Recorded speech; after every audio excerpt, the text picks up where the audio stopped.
Quand nous aurons fini, donnez-lui l'enveloppe. Assurez-vous qu'il ne la voit jamais. Docteur, êtes-vous sûr de ça? L'appareil s'active dans 7 minutes. Elle a payé pour une fin propre. Dès l'instant où j'ai entendu le docteur Marcus Welch chuchoter, sa femme est-elle toujours dans la salle d'attente? Alors que j'étais censé être inconscient, j'ai su que mon mariage était terminé. Ce que j'ignorais, c'est que ma vie était sur le point de. Laissez-moi reprendre depuis le début. Je m'appelle Owen Grant et il y a 3 semaines, je pensais avoir la vie de banlieue parfaite. Une belle femme, Elena, une entreprise florissante de conseil en technologie, et une mère dont l'héritage nous mettrait à l'abri pour le reste de nos jours. La vasectomie était l'idée d'Elena. Nous n'avons pas besoin d'enfants pour encombrer notre avenir. Oh, et pense à tous les voyages que nous pourrions faire. J'aurais dû savoir que quelque chose n'allait pas quand elle s'est soudainement intéressée à mes procédures médicales. Elena n'avait jamais montré d'inquiétude pour ma santé auparavant, pas même quand je me suis cassé le poignet en réparant notre porte de garage. Mais soudain, elle cherchait des chirurgiens, insistant spécifiquement sur le docteur Welch parce qu'il était un ami de la famille. Il est pratiquement comme un frère pour moi, disait-elle, ses yeux verts pétillants de ce que je prenais pour de l'affection. Je lui fais entièrement confiance. Le matin de l'intervention, Elena m'a conduit à la clinique privée de Welch dans sa BMW blanche immaculée. Elle avait été inhabituellement attentionnée, me préparant mon petit déjeuner préféré et même des encas pour après. J'ai plaisanté en disant qu'elle me traitait comme si je subissais une opération majeure au lieu d'une simple intervention en ambulatoire. « Je veux juste prendre soin de toi », a-t-elle dit en me serrant la main. Ses ongles manucurés étaient peints en rouge cramoisi. Le docteur Welch dit que la convalescence est cruciale. Nous devons suivre ses instructions à la lettre. La clinique était toute en marbre et en acajou. Le genre d'endroit qui criait le luxe. Le docteur Welch nous a accueillis personnellement. Un grand homme aux cheveux argentés avec un sourire confiant qui coûtait probablement plus cher que ma voiture. Lui et Elena se sont étreints comme de vieux amis, bien que quelque chose dans leur langage corporel clochait. Trop familier, trop intime. Owen, si heureux de vous rencontrer enfin, dit Welch, sa poignée de main ferme et froide. Elena m'a tant parlé de vous.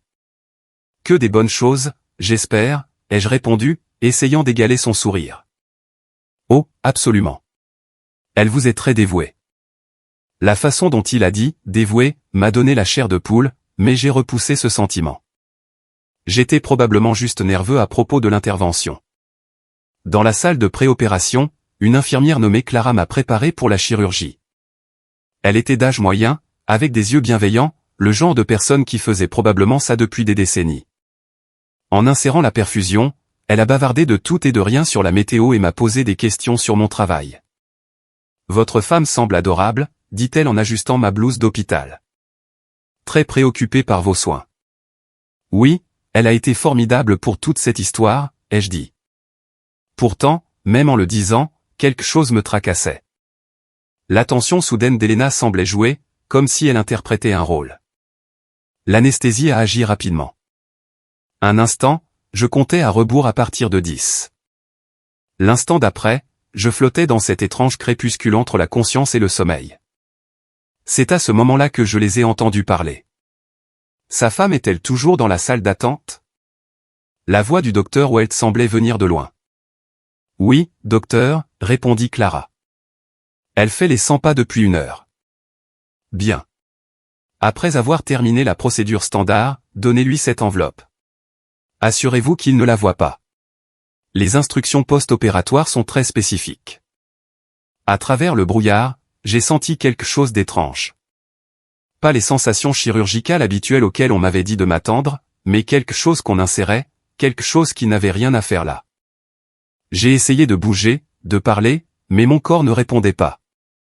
Le dispositif est en place, dit Welch doucement. Suivi GPS avec une fonction spéciale dont nous avons discuté.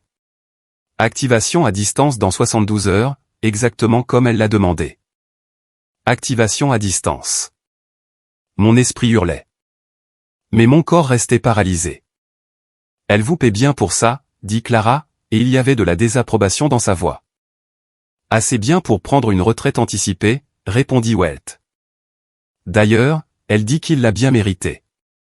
Apparemment, il détournait de l'argent des comptes de sa mère. C'était un mensonge. Je gérais méticuleusement nos finances familiales, et le fonds en fiducie de ma mère était géré par des comptables professionnels. Elena le savait. Pourquoi aurait-elle dit le contraire à Welt? La conversation s'est estompée alors qu'il finissait ce qu'il me faisait. Quand j'ai finalement repris connaissance en salle de réveil, Elena était là, me tenant la main, l'air inquiète.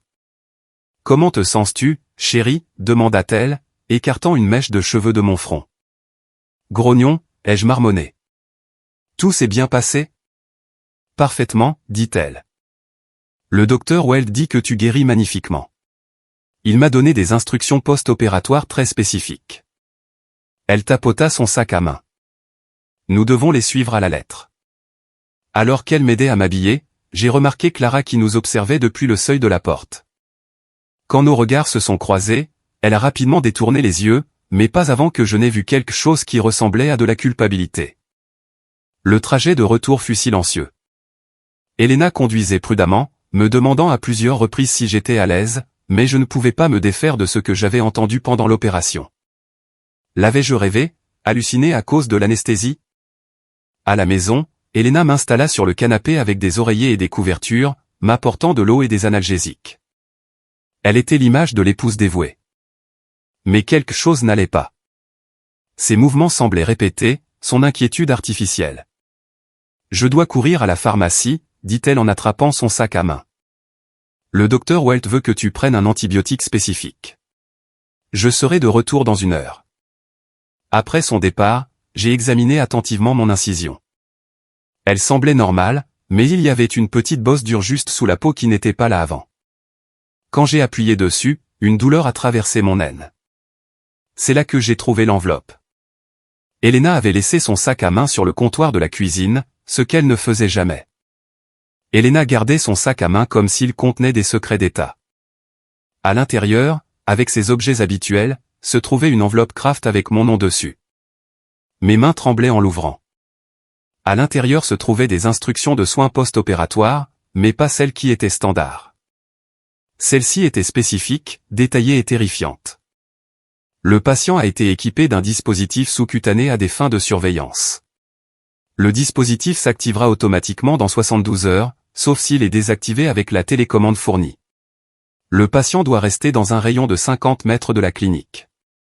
Toute tentative de retirer le dispositif ou de voyager au-delà de la zone désignée entraînera une activation immédiate. En bas, de l'écriture de Welt, comme convenu, paiement intégral à l'achèvement. Le nettoyage sera géré par nos associés habituels. Nettoyage. Les mots m'ont frappé comme de l'eau glacée. J'ai lu le document 3 fois de plus, espérant mal comprendre. Mais le sens était clair. Ils avaient mis quelque chose en moi.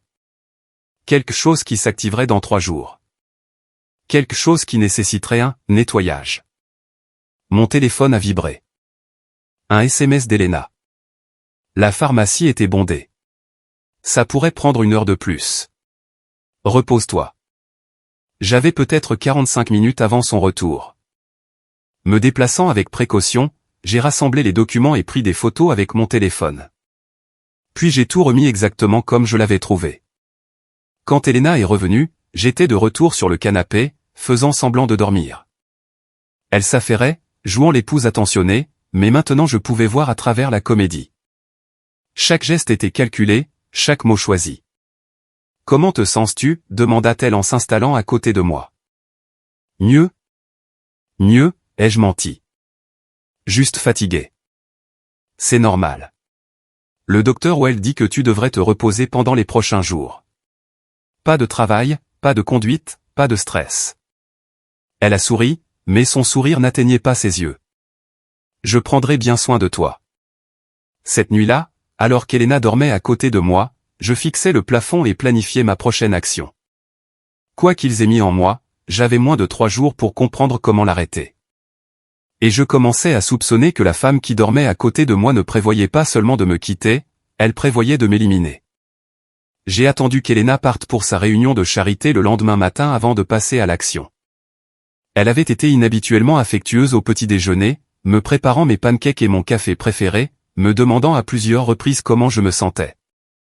La performance s'améliorait, mais je pouvais voir le calcul derrière ses yeux verts. Je déteste te laisser seule, dit-elle en m'embrassant sur le front. Mais cette réunion est importante. La collecte de fonds de l'hôpital pour enfants ne va pas s'organiser toute seule. Elena n'avait jamais montré d'intérêt pour le travail caritatif auparavant. En fait, elle avait un jour qualifié le bénévolat de « perte de temps pour les gens sans véritables ambitions ». Mais dernièrement, elle était pleine de réunions mystérieuses et d'appels téléphoniques sur diverses causes. Ça ira, les jeux assurés. Je vais juste me reposer et lire un peu. Dès que sa BMW a quitté l'allée, j'étais au téléphone avec mon meilleur ami, Derek Martinez, qui travaillait comme ambulancier. J'ai besoin d'un service, ai-je dit sans préambule. Et tu vas penser que je suis fou. Plus fou que la fois où tu as essayé de construire un jacuzzi dans ton garage? Vas-y. J'ai expliqué la bosse sous mon incision, omettant les parties les plus incroyables sur les dispositifs et l'activation à distance. Derek a écouté sans interruption. Tu dois faire examiner ça immédiatement, dit-il. Ça pourrait être un hématome, une infection, ou pire. Je connais un gars à l'hôpital général qui me doit une faveur. Le docteur James Phelps. Il est direct, sans fioriture. Peux-tu l'appeler maintenant? Je dois le voir aujourd'hui. Et il faut que ça reste discret. Owen, qu'est-ce que tu ne me dis pas? J'ai hésité. Derek et moi étions amis depuis l'université, mais cela semblait insensé même pour moi. Je pense qu'Elena essaie peut-être de me faire du mal. Silence à l'autre bout du fil. Puis, bon sang, Owen. D'accord, j'appelle Phelps maintenant. Peux-tu être à l'hôpital général dans 1 heure? Je trouverai un moyen. Je ne pouvais pas conduire. Elena avait caché mes clés, prétextant les ordres du médecin. Alors, j'ai appelé un taxi. Le trajet à travers la ville m'a donné le temps de réfléchir à tout ce qui avait semblé étrange dans mon mariage dernièrement. Les appels téléphoniques mystérieux d'Elena, son intérêt soudain pour la santé de ma mère et le trust familial. La façon dont elle avait insisté pour la vasectomie avec le docteur Welt, spécifiquement. L'hôpital général était tout ce que la clinique de Welt n'était pas. Bondé, bruyant, et sentant le désinfectant au lieu du parfum cher. Le docteur Phelps m'a rencontré aux urgences, un homme fatigué d'une 50aine d'années avec des yeux bienveillants derrière des lunettes à monture métallique. Derek dit que vous avez des inquiétudes concernant votre récente chirurgie, dit-il en me conduisant dans une salle d'examen. Jetons un coup d'œil. J'ai expliqué la bosse inattendue, observant son visage pendant qu'il examinait l'incision. Son expression devint plus sérieuse alors qu'il palpait la zone. Ce n'est pas un gonflement post-opératoire normal, dit-il. Il y a certainement un corps étranger sous la peau. Nous devons faire une radiographie immédiatement. 20 minutes plus tard, nous regardions les résultats de la radio sur son écran d'ordinateur. Là, clair comme le jour, se trouvait un petit objet rectangulaire incrusté dans le tissu près de mon incision. C'est quoi ce bordel, ai-je demandé, bien que je craignais de déjà savoir. Le docteur Phelps a agrandi l'image en fronçant les sourcils. Ce n'est pas du matériel chirurgical. On dirait presque. Il fit une pause, puis afficha une autre image sur son ordinateur. Comme un dispositif de suivi GPS, le genre qu'ils utilisent pour surveiller les libérés conditionnels. Mon sang s'est glacé. Pouvez-vous le retirer? Absolument. C'est une procédure simple sous anesthésie locale. Mais Owen, je dois vous demander, comment est-ce arrivé là? Ce n'a pas été placé par accident. Je lui ai montré les photos que j'avais prises des documents d'Elena. Le docteur Phelps les a lus 2 fois, son visage pâlissant. C'est une tentative d'homicide, dit-il doucement. Nous devons appeler la police immédiatement. Pas encore, ai-je dit. J'ai besoin de comprendre à quoi j'ai affaire d'abord. Pouvez-vous retirer le dispositif sans qu'il le sache? Le docteur Phelps m'a étudié un long moment. Vous préparez quelque chose. Je prévois de survivre. Et peut-être d'obtenir des réponses. Il a hoché lentement la tête. D'accord. Mais on fait ça à ma façon. Je retire le dispositif. Nous documentons tout. Et je le garde comme preuve. Quoi que vous prévoyiez, vous aurez besoin de preuves. Le retrait a pris moins de 30 minutes. Le dispositif était plus petit que je ne l'avais imaginé, de la taille d'une clé USB avec de minuscules antennes. Le docteur Phelps l'a placé dans un conteneur scellé. C'est de qualité militaire, dit-il en l'examinant sous une loupe. Un suivi GPS coûteux. Mais il y a autre chose. Ses contacts ici suggèrent qu'il peut délivrer une décharge électrique. Assez pour arrêter un cœur. La pièce tourbillonnait autour de moi. Ils allaient m'éliminer. La bonne nouvelle, c'est que nous l'avons désactivé. La mauvaise nouvelle, c'est que quelqu'un a payé beaucoup d'argent pour ça et ils vont remarquer quand le signal s'éteindra. J'ai pensé à Elena, probablement assise dans un café en ce moment même, vérifiant mon emplacement sur son téléphone. Combien de temps avant qu'il ne réalise? Ça pourrait être des minutes, ça pourrait être des heures. Ça dépend de la rigueur de leur surveillance. Mon téléphone a vibré. Un SMS d'Elena. Comment te sens-tu, chérie? Besoin de quelque chose du magasin. Elle prend de mes nouvelles, ai-je dit, montrant le message au docteur Phelps. Vous devez aller quelque part en sécurité et décider de votre prochaine action. Et Owen, quoi que vous fassiez, ne rentrez pas chez vous seul. J'ai répondu à Elena. Je me sens mieux. Je fais une sieste. À ce soir. Puis j'ai appelé Derek. J'ai besoin d'un endroit où rester quelques jours. Et je dois engager un détective privé.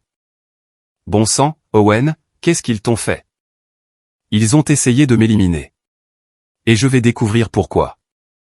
Derek est venu me chercher à l'hôpital et nous avons roulé jusqu'à son appartement en silence.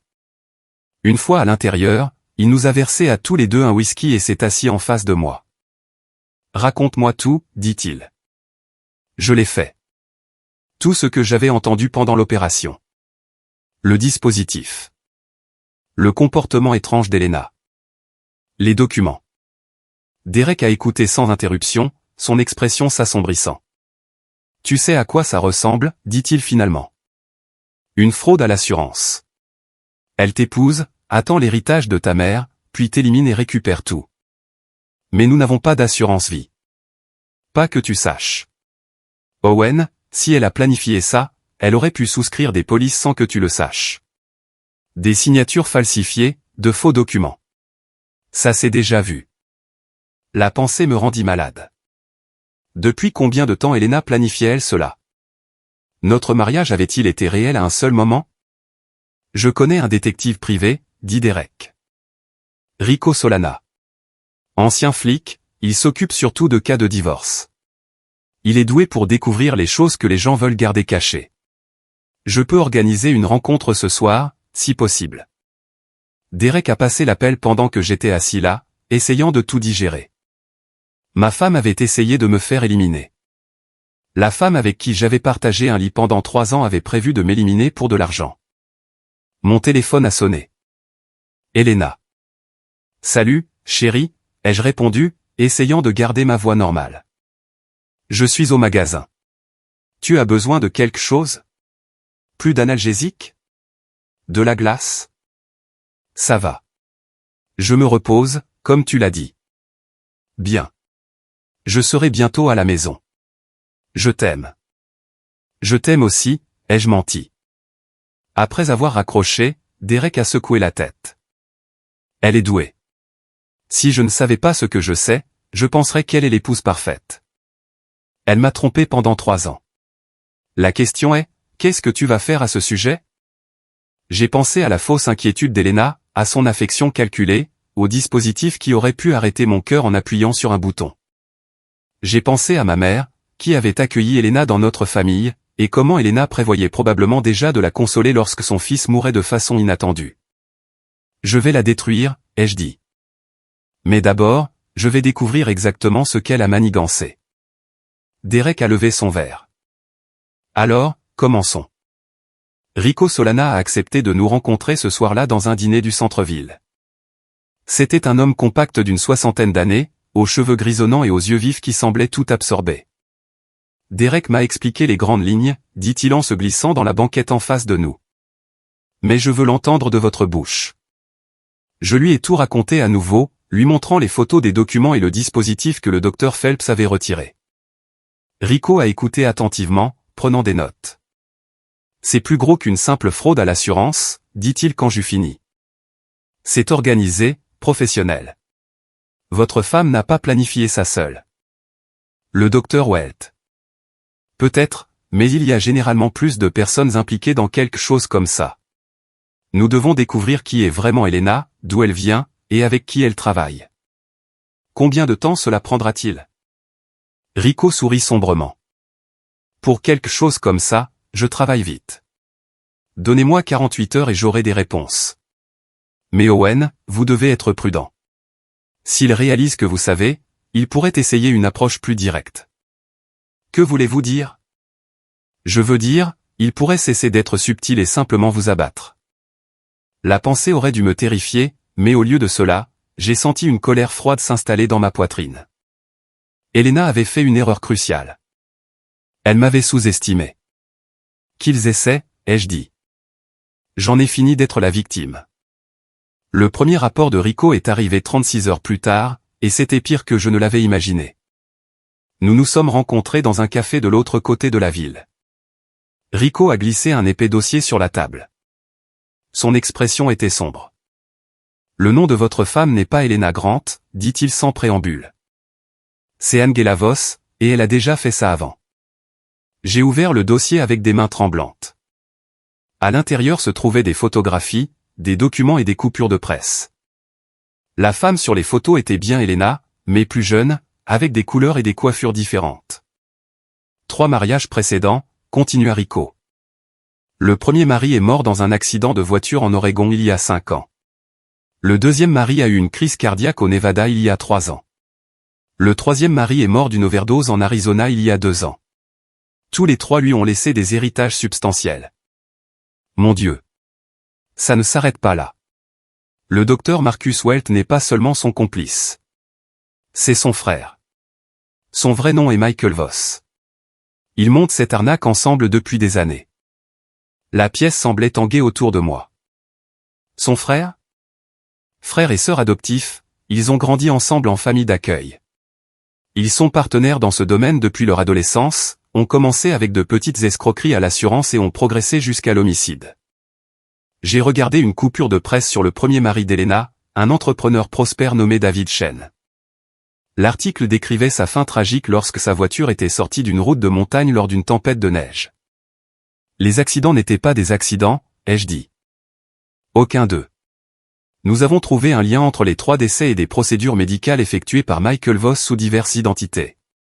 Il n'est même pas un chirurgien diplômé.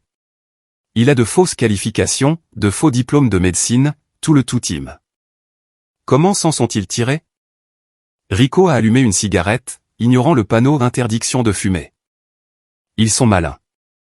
Ils déménagent fréquemment, utilisent des noms différents, ciblent des hommes avec de l'argent de famille mais sans parents proches.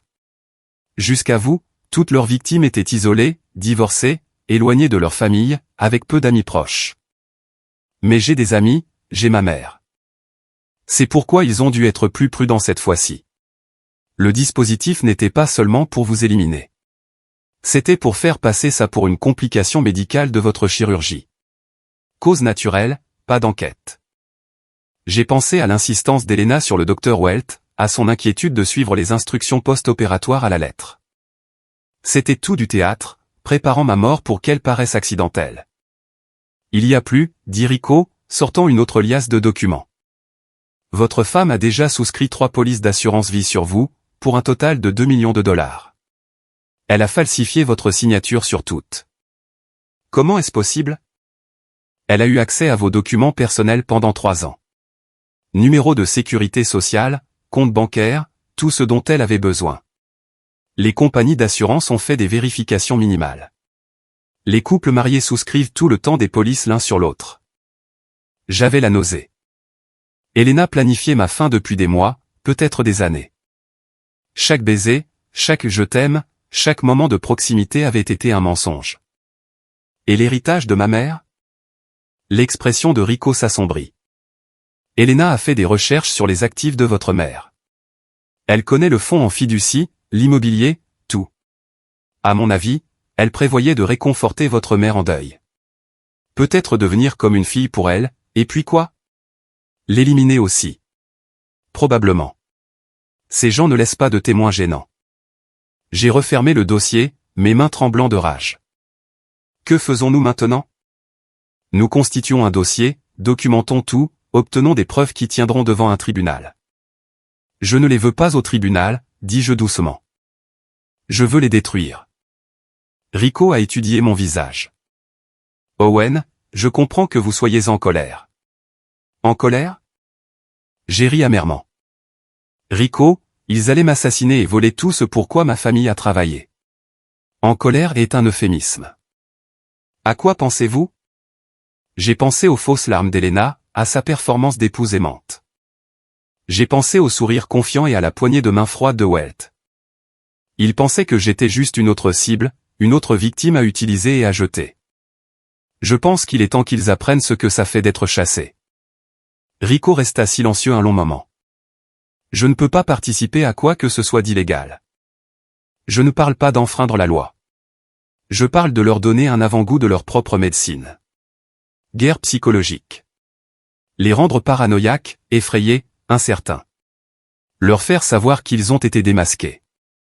C'est dangereux. Si vous les effrayez, ils pourraient fuir. Ou ils pourraient faire une erreur. Quoi qu'il en soit, j'en ai fini de me cacher. Ce soir-là, je suis rentré chez moi pour la première fois depuis la découverte du dispositif. Elena m'a accueilli avec inquiétude et des questions sur où j'avais été. J'étais morte d'inquiétude, dit-elle en m'étreignant. Tu ne répondais pas à ton téléphone. Désolé, je suis allé voir Derek. J'avais besoin de sortir de la maison. Comment te sens-tu? Une douleur? Beaucoup mieux. Le gonflement a diminué. J'ai observé attentivement son visage en disant cela.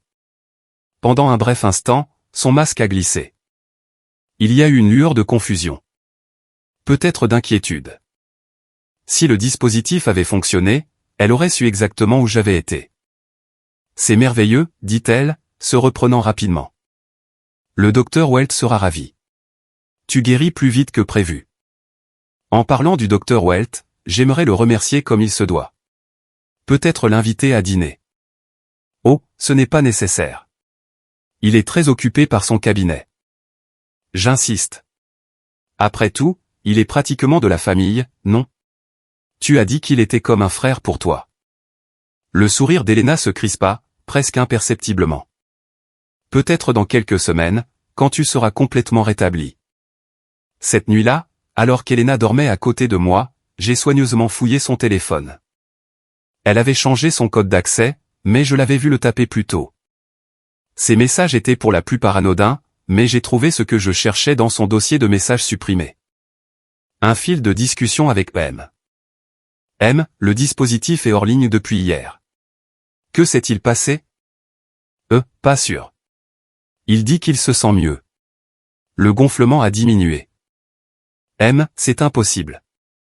Surveille-le plus fréquemment. Je le ferai. Il faudra peut-être accélérer le calendrier. M, pas de changement au plan. Tiens-toi au calendrier. 48 heures. Compris. 48 heures. Il prévoyait de m'éliminer dans 2 jours. J'ai fait des captures d'écran de tout et les ai envoyées à Rico, puis j'ai soigneusement effacé les preuves de mon espionnage. Elena a remué à côté de moi, mais ne s'est pas réveillée. Le lendemain matin, j'ai commencé ma campagne psychologique. J'ai commencé petit. La tasse de café matinale d'Elena a développé une fissure capillaire pendant la nuit. Ses clés de voiture ont disparu pendant 20 minutes avant de réapparaître mystérieusement dans le réfrigérateur. Son rouge à lèvres préféré a disparu de son sac à main. Je perds la tête, marmonna-t-elle, cherchant frénétiquement le rouge à lèvres. J'aurais juré l'avoir mis juste ici.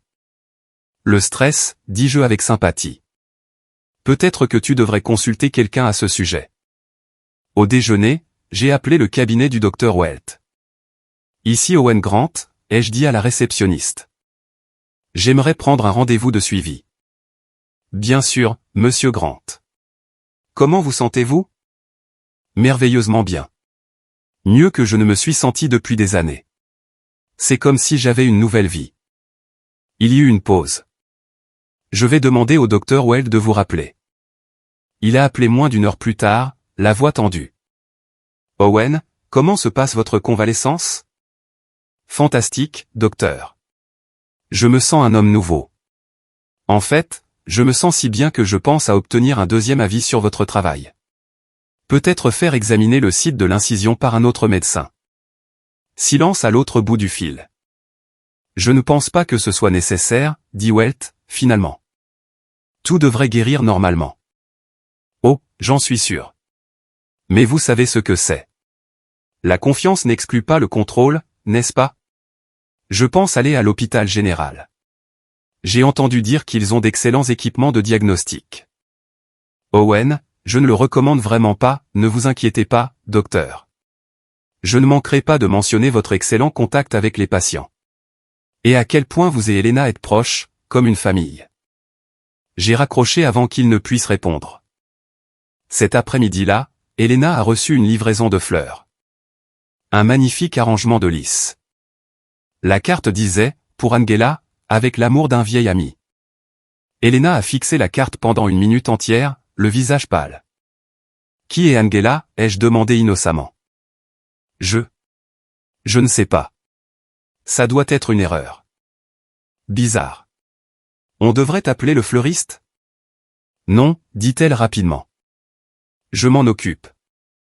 Ce soir-là, Rico a appelé avec une mise à jour. Il panique, dit-il. Je les ai tous les deux sous surveillance. Welt a appelé Elena 6 fois aujourd'hui, et elle s'est rendue à sa clinique cet après-midi. Ils se sont rencontrés pendant 2 heures. Bien. Maintenez la pression. Owen. Ils sont dangereux quand ils sont acculés. Vous devez être prudent. Je suis toujours prudent. Mais j'en ai fini d'avoir peur. Le lendemain matin, j'ai intensifié les choses. L'ordinateur portable d'Elena a mystérieusement contracté un virus qui affichait des photos de ses précédents maris chaque fois qu'elle l'ouvrait. Ses cartes de crédit ont été refusées dans 3 magasins différents. J'avais appelé pour les signaler comme potentiellement volées, juste par précaution. Mais le coup de maître est venu cet après-midi-là. J'ai engagé un détective privé, pas Rico mais quelqu'un d'autre, pour approcher Elena à sa réunion de charité.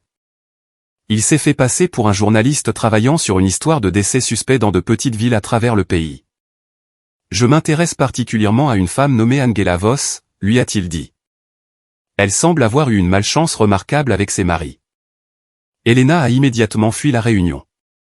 Cette nuit-là, elle m'a confronté.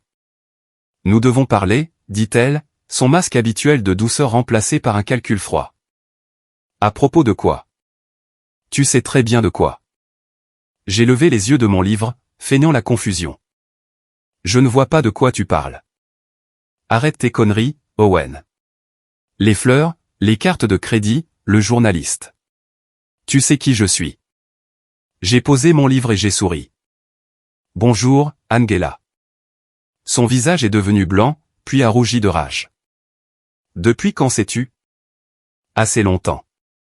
La vraie question est, qu'est-ce que tu vas faire maintenant? Elle a sorti une arme de son sac, un petit .22 que j'ignorais qu'elle possédait. Je vais finir ce que nous avons commencé, dit-elle. Ce ne sera pas aussi propre que prévu. Mais vous nous avez forcé la main. J'ai regardé l'arme calmement. Tu sais, Angela, tu as fait une erreur cruciale. Laquelle? Tu as supposé que j'étais stupide. Les lumières se sont éteintes. Dans l'obscurité, j'ai entendu Elena jurer et chercher à tâtons l'interrupteur. Mais je connaissais ma maison mieux qu'elle. J'avais passé l'après-midi à me préparer pour ce moment. Le courant a été coupé, ai-je dit de quelque part dans l'obscurité. J'ai demandé à Derek de le faire de l'extérieur. Il a aussi appelé la police. Il devrait être là d'une minute à l'autre. Tu bluffes. Vraiment? Écoute bien. Au loin, des sirènes approchaient. Elena a tiré 2 fois en direction de ma voix, mais j'étais déjà en mouvement. Les balles ont brisé une lampe et percé un trou dans le mur. Owen, a-t-elle crié. Ce n'est pas fini. Mais ça l'était.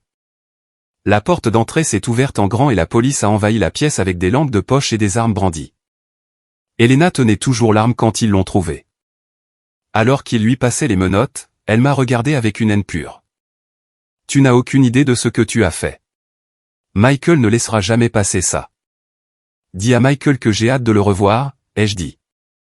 dans des circonstances différentes. Ils ont arrêté Angela Voss cette nuit-là pour tentative d'homicide, fraude à l'assurance et violation des lois sur les armes. Mais je savais que ce n'était que le début. Michael Voss était toujours en liberté, et il n'avait plus rien à perdre. Michael Voss a disparu la nuit de l'arrestation d'Angela. Mais je savais qu'il reviendrait. Les hommes comme lui ne renoncent pas simplement aux affaires inachevées, surtout quand leur partenaire est en garde à vue et que toute leur opération a été exposée. Rico m'avait installé dans une planque, un appartement anodin de l'autre côté de la ville, pendant que la police constituait son dossier contre Angela. Mais je n'étais pas du genre à me cacher et à attendre. Tu devrais laisser la police s'en occuper, dit Derek, arpentant le petit salon. Welt est dangereux et maintenant il n'a plus rien à perdre. C'est exactement pour ça que je ne peux pas attendre, ai-je répondu, étudiant les photos de surveillance que Rico avait étalées sur la table basse. Il va essayer d'éliminer les témoins gênants. Ça m'inclut, et probablement ma mère. La pensée de Welt s'en prenant à ma mère de 70 ans me remplit d'une rage froide. Ruth Grant était une dure à cuire, mais elle restait une femme âgée vivant seule. Elle avait été la prochaine cible d'Angela, j'en étais certain. Rico a tapoté l'une des photos. Il a vidé sa clinique hier, à tout prix. Dossier, équipement, argent liquide. Mais il a fait une erreur. Laquelle? Il a gardé son box de stockage. Il y a probablement des identités de secours, du matériel médical, peut-être des preuves de ses précédents coups. Si on peut y entrer, on peut découvrir sa prochaine action. Ou on peut trouver assez de preuves pour le faire enfermer pour toujours. J'ai étudié l'adresse.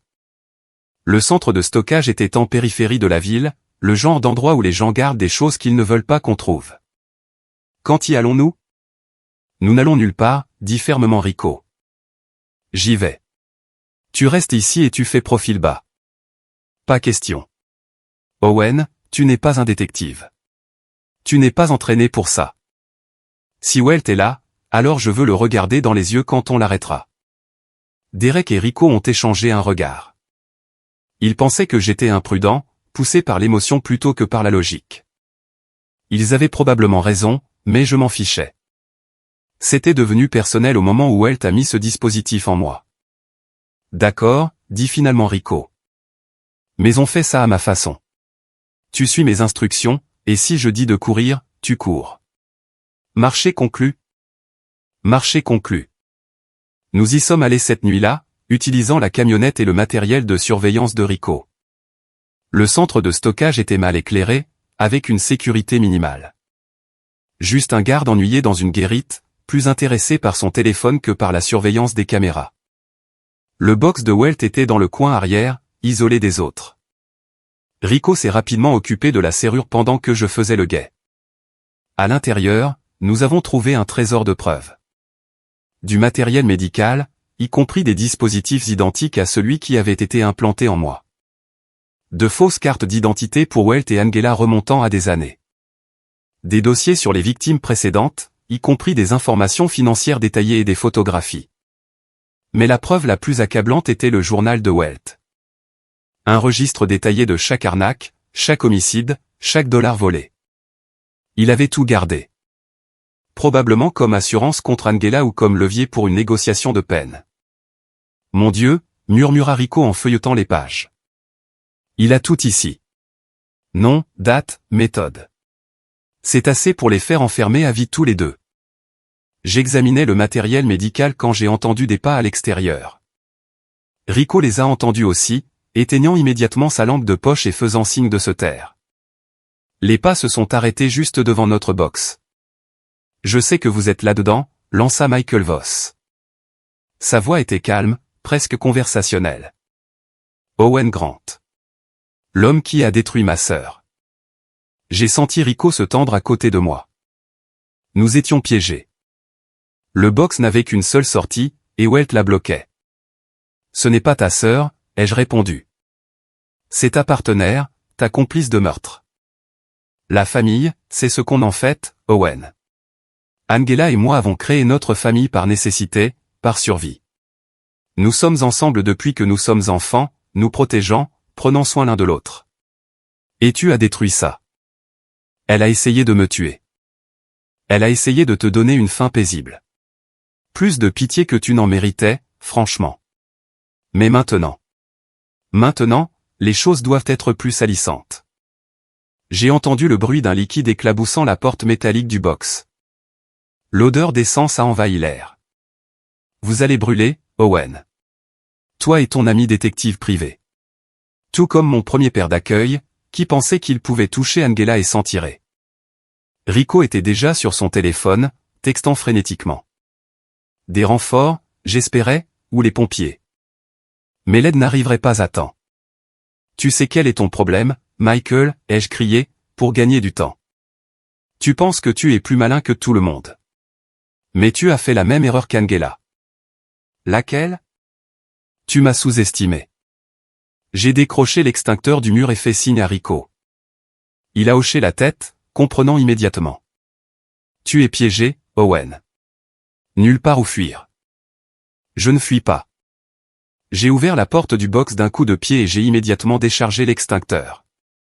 Le nuage de mousse chimique a pris Welt par surprise, l'aveuglant temporairement. Rico était juste derrière moi, plaquant Welt au sol avant qu'il ne puisse allumer l'essence.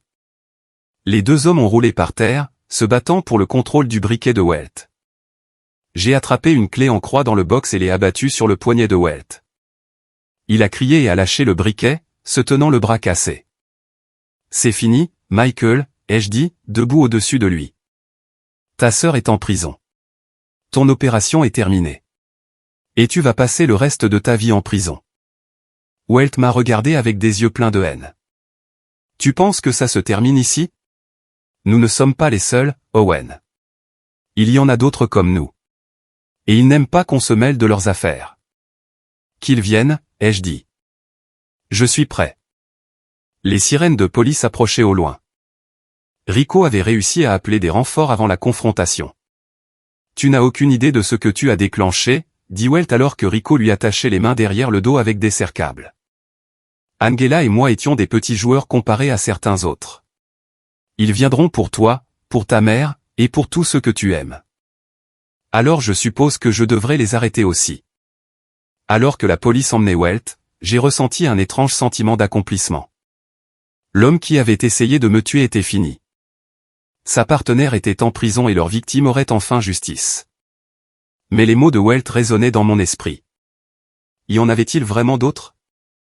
Faisais-je partie d'un réseau plus large de bouchers et d'escrocs?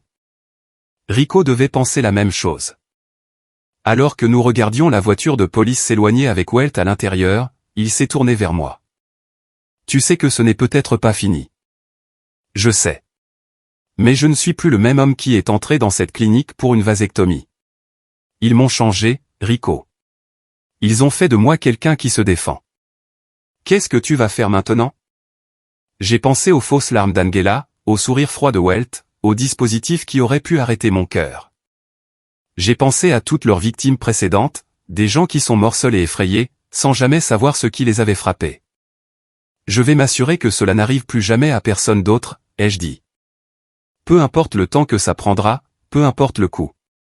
Ils voulaient faire de moi une victime, mais au lieu de ça, ils ont créé quelque chose de bien plus dangereux. Quoi donc? Quelqu'un qui sait comment ils pensent, comment ils opèrent, et qui n'a plus rien à perdre. Derek nous a rejoints alors que la scène de crime était en train d'être bouclée. Et maintenant? Retour à la vie normale? J'ai regardé le box de stockage plein de preuves, les taches d'essence sur le béton, l'endroit où j'avais failli mourir. La vie normale semblait un concept étranger. Je ne pense pas qu'il y ait de retour en arrière possible, ai-je dit. Mais peut-être que ce n'est pas une si mauvaise chose. En rentrant à la planque, j'ai pris une décision. Je n'allais pas seulement reconstruire ma vie. Je me consacrerais à traquer les gens comme Angela et Michael. Il y en avait d'autres, Welt l'avait dit lui-même. D'autres chasseurs, d'autres bouchers, d'autres personnes qui pensaient pouvoir détruire des vies sans conséquence. Ils étaient sur le point d'apprendre le contraire. 3 mois après l'arrestation d'Angela et de Michael, je pensais que le cauchemar était terminé. J'avais réemménagé chez moi, changé toutes les serrures et installé un système de sécurité qui rendrait jaloux Fort Knox. Ma mère s'était remise du choc d'apprendre la véritable identité d'Angela, et je reconstruisais lentement ma vie. C'est à ce moment-là que le premier message est arrivé. Il a été glissé sous ma porte pendant la nuit. Une simple enveloppe blanche avec mon nom écrit en lettres capitales. À l'intérieur, une photographie de moi quittant le palais de justice après la condamnation d'Angela, avec un X rouge dessiné sur mon visage. Au dos, quelqu'un avait écrit « Michael ne mentait pas. Nous n'oublions pas. » J'ai immédiatement appelé Rico. Ils prennent contact, dit-il après avoir examiné la photo. Ils testent vos réactions, voici vous avez peur. Je n'ai pas peur. Je suis furieux. Bien. La peur vous affaiblit. La colère vous concentre. Mais Owen, nous devons être malins. S'il y a vraiment un réseau, ils seront plus prudents qu'Angela et Michael ne l'étaient. La semaine suivante, d'autres messages sont arrivés. Des photos de ma maison, de ma voiture, de la maison de retraite de ma mère. Quelqu'un m'observait, documentait mes habitudes, apprenait mes vulnérabilités. La percée est venue quand Derek a remarqué quelque chose d'étrange sur l'une des photos. « Regarde le reflet dans la vitre de ta voiture », dit-il, pointant une image à peine visible. C'est un objectif d'appareil photo. Du matériel professionnel. Rico a agrandi l'image sur son ordinateur. Je connais cet appareil. Il est cher, spécialisé. Il n'y a qu'un seul endroit en ville qui loue ce genre de matériel. Paxton Photographie, ai-je lu sur l'écran. Centre-ville. Il est temps de faire une petite visite. Le studio de photographie était un entrepôt reconverti dans le quartier des Arts. Le genre d'endroit où les hipsters paient trop cher pour des photos de mariage. La propriétaire, Janet Paxton, était une femme d'une cinquantaine d'années avec des doigts tachés de peinture et des yeux méfiants. Je ne peux pas donner d'informations sur mes clients, dit-elle quand Rico a montré sa licence de détective privé. Loi sur la confidentialité. Vous comprenez? Il s'agit d'une enquête criminelle, insista Rico. Quelqu'un a utilisé votre matériel pour harceler et menacer des gens. Alors il vous faut un mandat. Je me suis avancé, sortant mon téléphone. Où il faut que vous voyiez ça.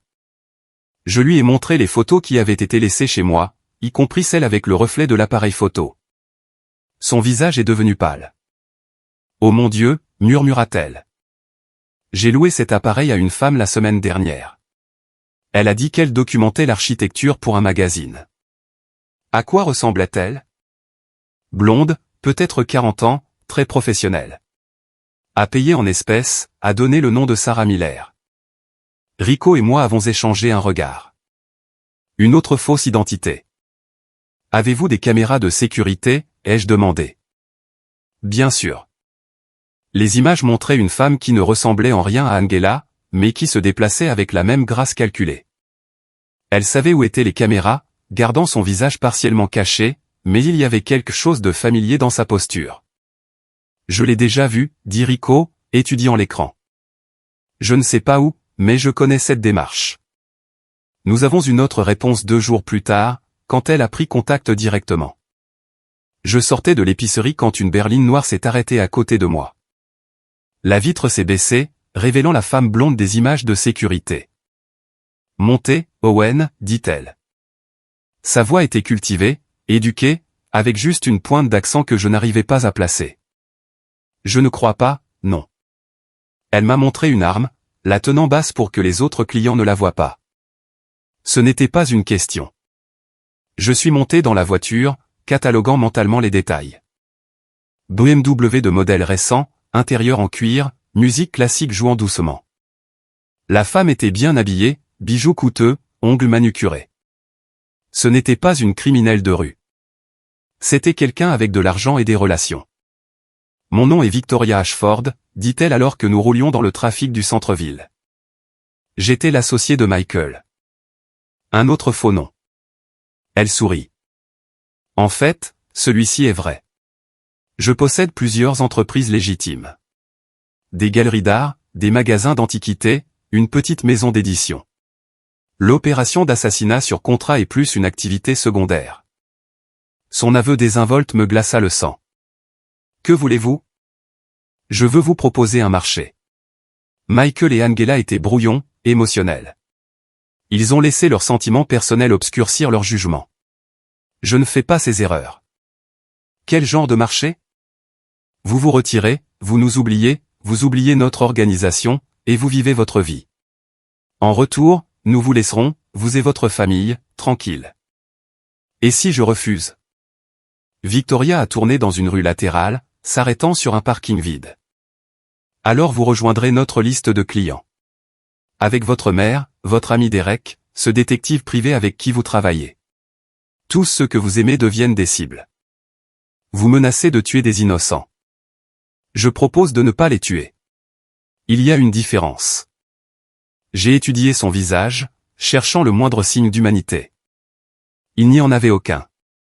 Victoria Ashford était une chasseresse en vêtements de luxe, une bouchère qui avait transformé l'homicide en modèle économique. Combien de personnes avez-vous tué, ai-je demandé. Personnellement? 17. Mais notre organisation a été responsable de plus de 200 morts au cours de la dernière décennie. Nous sommes très bons dans ce que nous faisons, Owen. Bien meilleurs que Michael et Angela ne l'ont jamais été. Pourquoi me dites-vous cela? Parce que je respecte ce que vous leur avez fait. C'était impressionnant. Ingénieux. Vous avez du potentiel. Du potentiel pourquoi? Le sourire de Victoria était froid comme l'hiver. Nous sommes toujours à la recherche de nouveaux talents. Quelqu'un avec vos compétences, votre détermination, votre absence totale de flexibilité morale lorsqu'il est correctement motivé. Vous pourriez nous être très précieux. Vous voulez que je vous rejoigne? Je veux que vous considériez attentivement vos options. Vous pouvez nous combattre et regarder tous ceux que vous aimez mourir. Ou vous pouvez nous rejoindre et vivre très confortablement. Nous payons extrêmement bien. Elle m'a tendu une carte de visite. Papier coûteux, lettrage en relief. Victoria Ashford, acquisition privée. Il y avait un numéro de téléphone et rien d'autre. Pensez-y, dit-elle. Mais ne réfléchissez pas trop longtemps. Je ne suis pas aussi patiente que Michael. Elle m'a déposé à un arrêt de bus à 6 pâtés de maison de l'épicerie. En regardant la BMW disparaître dans la circulation, j'ai réalisé que le jeu avait complètement changé. Angela et Michael étaient des amateurs comparés à cette femme. J'ai appelé Rico d'une cabine téléphonique, ne faisant plus confiance à mon portable. Ils veulent me recruter, lui ai-je dit. Bon sang. Qu'est-ce que tu leur as dit? Rien. Mais Rico, c'est plus gros que nous le pensions. Elle a avoué plus de 200 homicides. Nous n'avons plus affaire à deux escrocs. C'est le crime organisé. Nous devons appeler le FBI. Avec quelle preuve? Une carte de visite et ma parole contre une femme qui a probablement des alibis remontant à des années. Rico resta silencieux un moment. À quoi penses-tu? J'ai regardé la carte de visite de Victoria, pensant à son aveu désinvolte d'homicide, à ses menaces contre ma famille et mes amis. Je pense qu'il est temps de partir à la chasse. Owen, ces gens sont des professionnels. Ils ne feront pas les mêmes erreurs qu'Angela et Michael. Alors il faudra que je sois meilleur que je ne l'étais avant. Ce soir-là, je me suis assis dans mon salon avec Derek et Rico, planifiant notre prochaine action. Victoria m'avait donné un moyen de la contacter, ce qui signifiait qu'elle attendait une réponse. La question était de savoir quelle devait être cette réponse. Tu pourrais prétendre les rejoindre, suggéra Derek. Obtenir des informations de l'intérieur, découvrir comment leur opération fonctionne. Trop dangereux, dit Rico. S'ils soupçonnent que tu travailles contre eux, tu es mort. Je suis mort de toute façon si je ne fais rien. Elle l'a bien fait comprendre. J'ai pensé à toutes les personnes que l'organisation de Victoria avait éliminées. Toutes les familles détruites. Toutes les vies écourtées pour de l'argent. Quelqu'un devait les arrêter. Et il semblait que ce quelqu'un, c'était moi. Je vais accepter son marché, ai-je finalement dit. Owen, commença Derek. Pas l'offre de recrutement. L'autre? Je vais faire semblant de me retirer. Leur faire croire que j'ai peur. Puis je vais les traquer, un par un. Rico secoua la tête. C'est de l'autodestruction. Peut-être. Mais c'est mieux que de les laisser continuer à tuer des innocents. J'ai pris la carte de visite de Victoria, étudiant l'élégante typographie. Demain, je l'appellerai et lui dirai que je me retirais. Je mentirai de manière convaincante, lui ferai croire qu'elle avait gagné. Puis je lui montrerai à quoi ressemblait un vrai chasseur. J'ai appelé Victoria Ashford le lendemain matin, utilisant une voix qui, je l'espérais, transmettait la défaite et la peur. J'ai réfléchi à votre offre, ai-je dit. Vous gagnez. Je ne veux plus rien avoir à faire avec ça. Une sage décision, Owen. Je savais que vous étiez plus malin que Michael ne le pensait. Je veux juste vivre ma vie en paix. Plus d'enquêtes, plus de fantasmes de vengeance. J'en ai fini. Excellent. Bien sûr, nous aurons besoin d'une assurance de votre engagement dans cet arrangement. Mon sang s'est glacé. Quel genre d'assurance? Rien de trop onéreux. Une petite tâche pour démontrer votre sincérité. Considérez cela comme un geste de bonne foi. Quel genre de tâche? Il y a un homme à Chicago qui a posé des questions embarrassantes sur certains de nos travaux antérieurs. Un journaliste nommé Thomas Reed. Nous avons besoin qu'il arrête de poser ces questions. Vous voulez que je le tue? Je veux que vous le convainquiez que son enquête est mauvaise pour sa santé. La manière dont vous y parvenez ne dépend que de vous. Victoria m'a donné une adresse et un délai. 72 heures. Si Reed enquêtait toujours après cela, elle supposerait que je n'étais pas sérieux au sujet de notre arrangement. Après avoir raccroché, j'ai immédiatement appelé Rico. Elle veut que j'intimide un journaliste à Chicago, lui ai-je dit. Un homme nommé Thomas Reed. C'est un test. Elle veut voir si je vais vraiment franchir la ligne. Ou elle élimine une menace et vous rend complice en même temps. Quoi qu'il en soit, je dois aller à Chicago. Owen, si tu fais ça, même si tu ne blesses pas vraiment le gars, tu deviens partie intégrante de leur organisation. Il n'y a pas de retour en arrière. Je ne vais pas le blesser. Je vais l'avertir et le mettre en sécurité. Mais Victoria doit penser que j'ai accompli la tâche. Rico resta silencieux un moment. Tu as un plan. J'ai le début d'un plan. Le reste, je l'improviserai en cours de route. J'ai pris l'avion pour Chicago cet après-midi-là, utilisant de l'argent liquide et une fausse identité que Rico m'avait fournie. Thomas Reed travaillait pour un petit journal d'investigation, le genre de publication spécialisée dans les histoires que les grands médias ne touchaient pas. Je l'ai trouvé dans un café près de son bureau. Un homme mince d'une trentaine d'années, avec des yeux fatigués et des doigts tachés d'encre. Il ressemblait à quelqu'un qui travaillait trop dur depuis trop longtemps. Monsieur Reed. Je me suis assis en face de lui sans y être invité. Je m'appelle Owen Grant. Je pense que nous devons parler. Il a levé les yeux de son ordinateur portable, immédiatement méfiant. Je ne vous connais pas. Non, mais vous avez enquêté sur des gens qui me connaissent. Victoria Ashford et ses associés. L'expression de Reed a changé, devenant plus alerte. Comment connaissez-vous mon enquête? Parce qu'ils m'ont envoyé pour l'arrêter. Définitivement, si nécessaire. Je lui ai montré la carte de visite de Victoria et lui ai expliqué la situation, mon histoire avec Angela et Michael, la tentative de recrutement de Victoria, la tâche qui m'avait été confiée. Ils veulent votre mort, ai-je dit sans embâche. Et ils ont fait de moi l'arme. Reed pâlit. Mon Dieu. Je savais que je tenais quelque chose de gros, mais je ne réalisais pas, qu'avez-vous trouvé? Il a sorti un épais dossier. Des noms, des dates, des connexions. L'organisation de Victoria Ashford n'est pas seulement une opération de meurtre sur contrat. C'est une entreprise criminelle à part entière. Blanchiment d'argent, vol d'identité, fraude à l'assurance, assassinat sous contrat. Ils ont des liens avec des familles du crime organisé, des politiciens corrompus, des flics véreux. Combien de personnes sont impliquées? Au moins 50 que je peux identifier. Peut-être le double. Ils opèrent en cellule, donc la plupart des membres ne connaissent pas les autres. Très sophistiqués, très prudents. Pas assez prudents, apparemment. Reed sourit sombrement. Je travaille sur cette histoire depuis 2 ans. J'ai commencé par une simple affaire de fraude à l'assurance et j'ai continué à suivre les pistes. Victoria Ashford n'est que la pointe de l'iceberg. Avez-vous assez de preuves pour les faire tomber? Peut-être. Mais j'ai besoin de plus de temps. Et je dois rester en vie assez longtemps pour le publier. J'ai pris une décision qui allait tout changer. Et si je pouvais vous obtenir des informations de l'intérieur? Un accès direct à leurs opérations? Vous parlez de vous infiltrer? C'est incroyablement dangereux.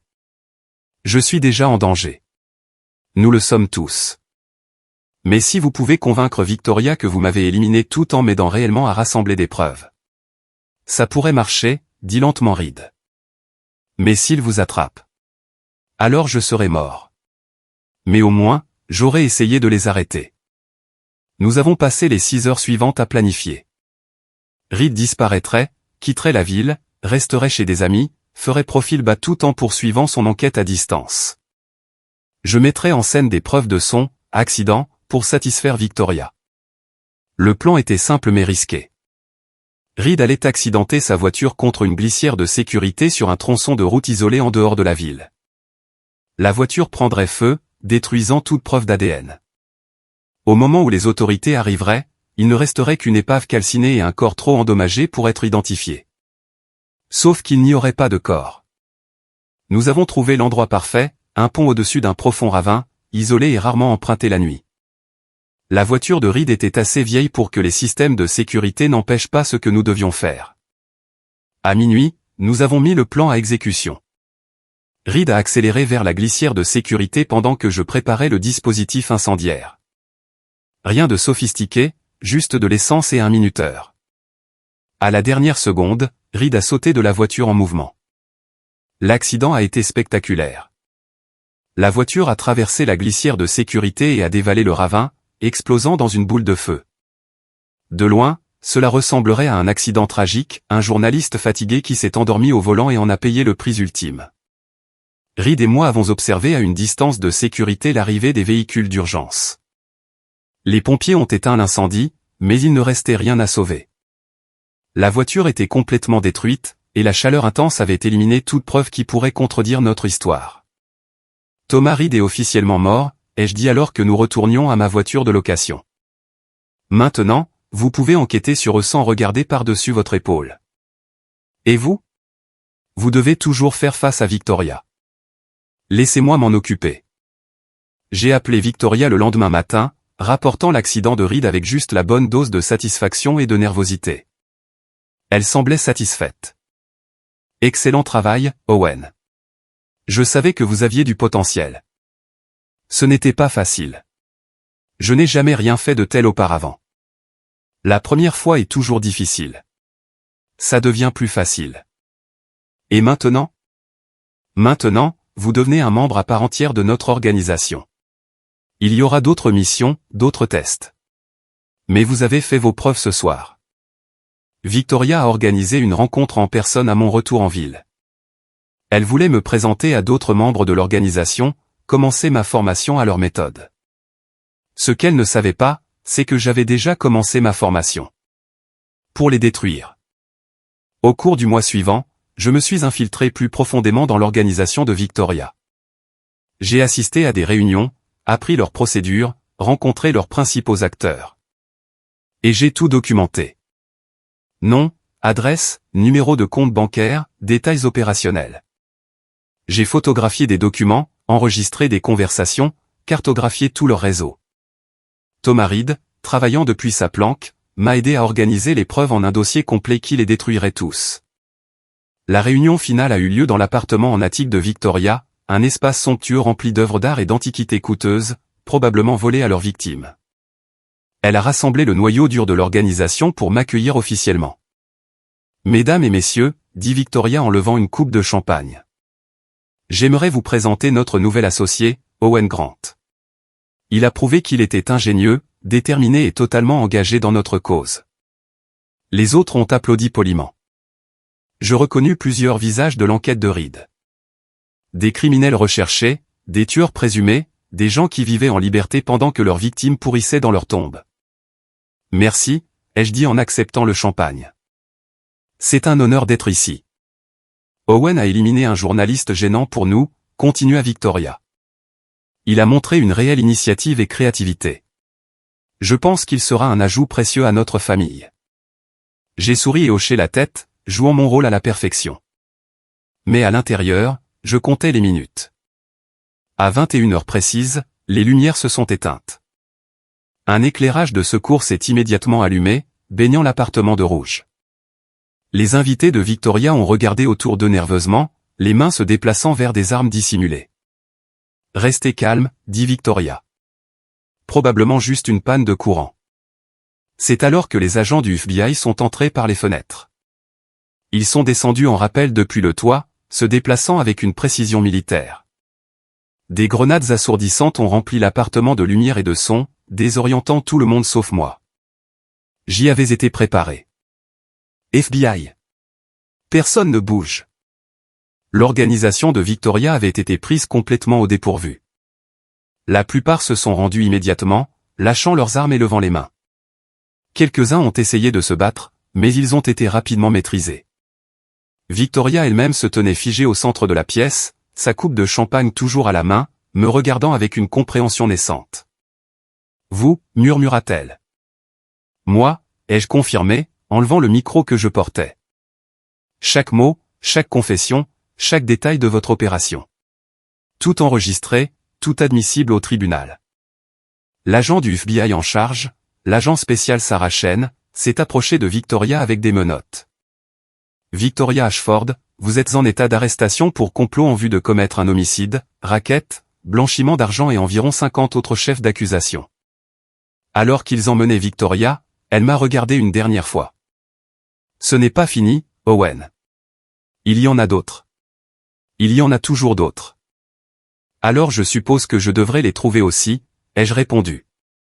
6 mois plus tard, j'étais assis dans un tribunal fédéral, regardant Victoria Ashford recevoir 17 peines de prison à vie consécutives. Son organisation avait été complètement démantelée. Ses membres étaient soit morts, soit emprisonnés, soit avaient fui vers des pays sans traité d'extradition.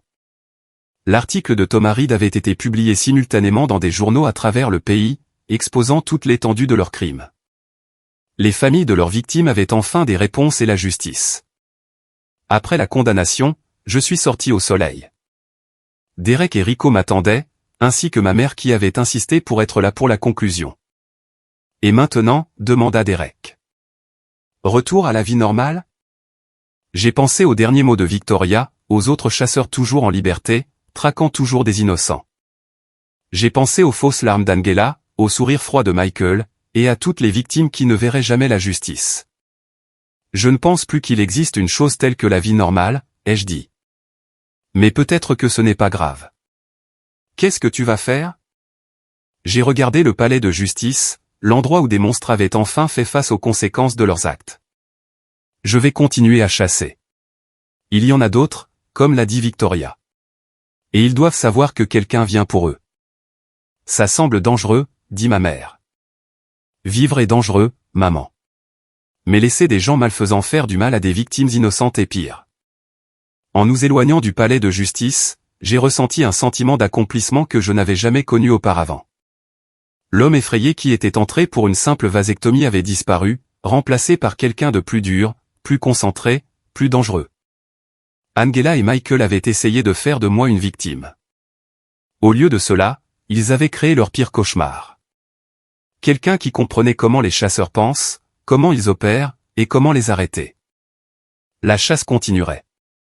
Il y aurait toujours une autre Victoria Ashford, un autre réseau de bouchers, un autre groupe de personnes qui pensaient pouvoir détruire des vies sans conséquence. Ils étaient sur le point d'apprendre le contraire.